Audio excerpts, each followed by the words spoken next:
frame is on its way.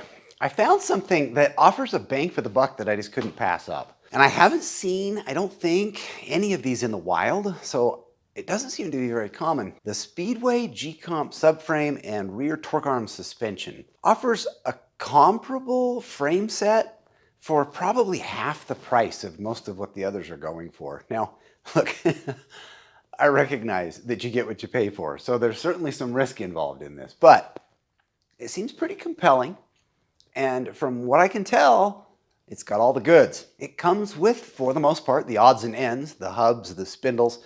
I just have to add brakes and shocks and axles and a third member. Anyway, I got it ordered, so I'm pretty excited about it. And while I'm waiting for it, I've got just a couple more boxes to check before I pull the car off the rotisserie. I decided to go ahead and hit the roof with the primer. It's like the rest of this project, a little bit upside down. Ideally, I'd just prime the whole car all at once, but here's the problem. I haven't finished all the gap work, okay? And I don't want to do the gaps until the car's sitting on its own axles. Now for the trunk, it probably doesn't make a whole lot of difference, but on the doors, it often does. So until the car's sitting down on its axles, I really don't want to tackle the gaps. Until the gaps are done, I really don't want to prime the rest of the car with the polyurethane primer, because I'm ultimately slicing it open, welding it, redoing the epoxy primer and the polyurethane primer on top of that. The roof, however, is a little bit of a different story. It's much more accessible on the rotisserie. After it's on its axles, it's a little bit hard to get to. So the idea was that if I can at least get the roof covered, now I can come along and block sand it, put the guide coat on it, and get it perfect-ish. And then I don't have to worry about trying to reach the top of the car after it's on the axles. Oh, and also, it was pretty much a full batch of primer anyway. I also figure it's a little bit easier to do the lizard skin in the trunk while the car's up on the rotisserie. That way the car's vertical, I can reach some of the points that are a little harder to access when it's horizontal. So I'm going to use the remaining gallon out of my 2-gallon pail to hit the trunk, which I think is about the same square footage as the roof, which means a gallon should be about right. From there, I think it's frame time. I feel like this is where the lizard skin really shines. Maybe on an area like the roof where it's just flat and simple, some adhesive and scissors might not be too bad. But if you look at the contours in here, you've got the inner wheel housing, the outer wheel housing, the inner quarter panel, the trunk floor with all of its ridges and edges. Scissors and adhesive seems like a disaster to me. Not only that, when you're done, what you've got is kind of a less than entirely permanent solution. I mean, if you're putting carpet or some other trunk liner in here, I guess you wouldn't ever see it.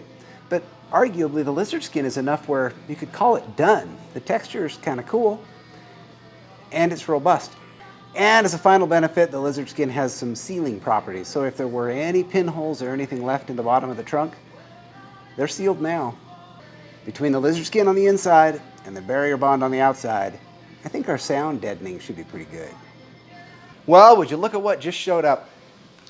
This is the GComp subframe and rear suspension from Speedway. I'm pretty excited about this assembly. I studied the Heidts and the Morrison and the Ridetech and the Speedtech and the Roadster Shop spec chassis, and they all have some amazing attributes, and I think any of them would be great. What I'm looking for is that perfect balance between a nice ride and a sporty feel. I kind of eliminated the 4-link on the rear. I feel like that's just going to be too stiff. The torque arm suspension that I get in this GComp package I think will be just right. Up front, the subframe has tubular A-arms so I can run coilovers, and it's got clearance for modern componentry and accessories on the serpentine belt. Theoretically, the whole thing rides about 2 inches lower than stock, but there's quite a bit of adjustability in there because I got coilovers front and back. So this thing, coupled with some Willwood brakes and some QA1 coilovers, I think will be, I don't know, I think will be all right. The goal is to figure out which parts go in the back. Anything that goes on the rear, I want to unbox. Oh boy. Ooh, good. That's You can put labels all over that beautiful this is front. This goes in the A-arms. Right. I don't want to do anything with the front.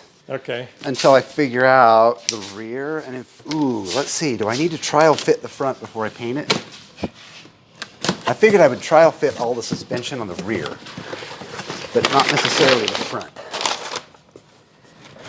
5 drive flange. That's rear. This is bullet steel. Yeah. This is hubs. GComp upper arms. Something upper A arms. Doesn't say A. It says C-O-M-T. I'm guessing this is front. Yep, that's front A-arms. Okay. This is GComp spindle AFX. So that's almost for sure the front as well, right? Yep, spindle. Yep. Spindles. I'm actually impressed with what comes with the kit.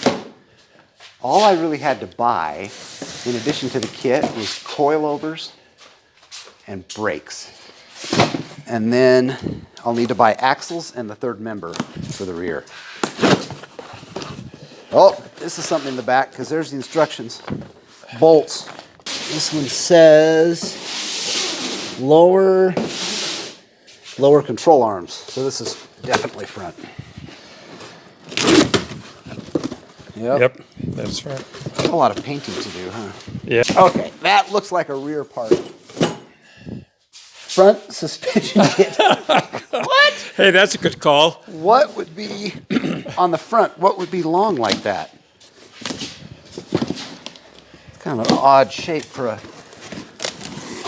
Oh, It's a rack and pinion. Yeah.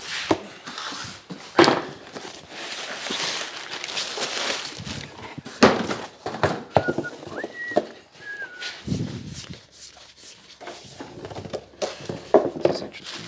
Solid 48 7/8 spline. This is also a torsion bar. Oh, I think this is the one that goes up front. Does it say what it is?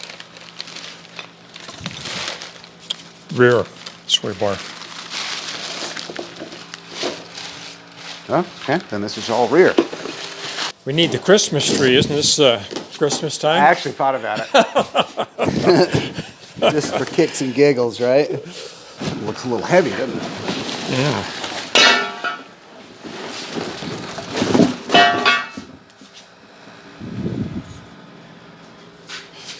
Whatever it is, it looks pretty cool. You ordered this, right? This must be rear. What do you think? It says rear cross member. Okay. That'll actually be, I think, one of the first things we use. Oh, that's heavy. Heavy duty. So the Black Demon has a 3.9 rear end, but surprisingly, they also changed the transmission when they put in that 3.9 rear end. A different ratio. Yeah. In the training. And you know what it does? Makes it almost identical to the 373. No kidding. They gear down the rear end and then they gear up the transmission to I wonder why match. they did that. I don't know. I've asked several people. I wonder if it was for the track. Well, it is a track package. And so it does change. I could show you a spreadsheet I made that shows the differences for each gear. It makes direct different, clearly, because fourth gear, right, when it goes straight through, would be geared lower in the track car. First gear, I think, is almost identical. Second, third are slightly lower going. But then there's big jumps so that by the time you get to sixth gear, it's almost identical again. Sixth gear in the 1LE and the ZL1 TR6060 is a 0.5. In the normal Camaro, it's a 0.57, I think. Both of them do 80 miles an hour at 2,000 RPM. So there's something a little bit different about the interim gearing that must be preferential for the track. But for what I want to do, I actually like the idea of the lower gearing in the transmission with the lower gearing of the 3.9 rear end. Hey, look at that. I think we're done, aren't we? Okay, I'm down here, right? You see me. I'll get you in the noggin before the night's out, won't I? Somehow. Greg, this is definitely a two-man job right here. Imagine trying to do this alone. Yeah, I'll tell you what, your teeth get a workout if you're doing it by yourself. Let's set that up on that block of wood.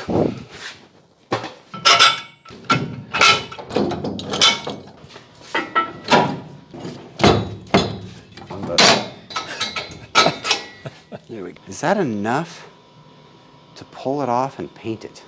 Is the question.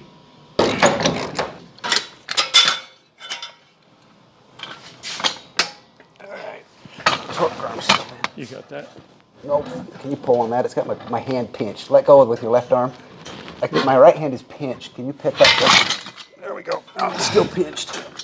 You got that? I got it.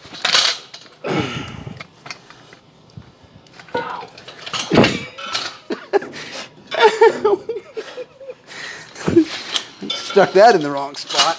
Well, I'm feeling pretty good about that. The pieces are solid, the welds are clean, and everything seems to fit into place just right. Oh yeah, by the way, in our little trial assembly, I put these on exactly wrong, and it's kind of goofy, and it's a little embarrassing when I look back at what we did. But yes, I understand. I have them on upside down and backwards and all over the place. These replace the original leaf spring mounting hardware and hold the rear structure in place. Anyway, now I know where these go. I'm going to pull all this stuff off, clean it up, hit it with some epoxy primer, and then paint it with some color that I actually haven't decided yet. And then I'll be ready for a final assembly.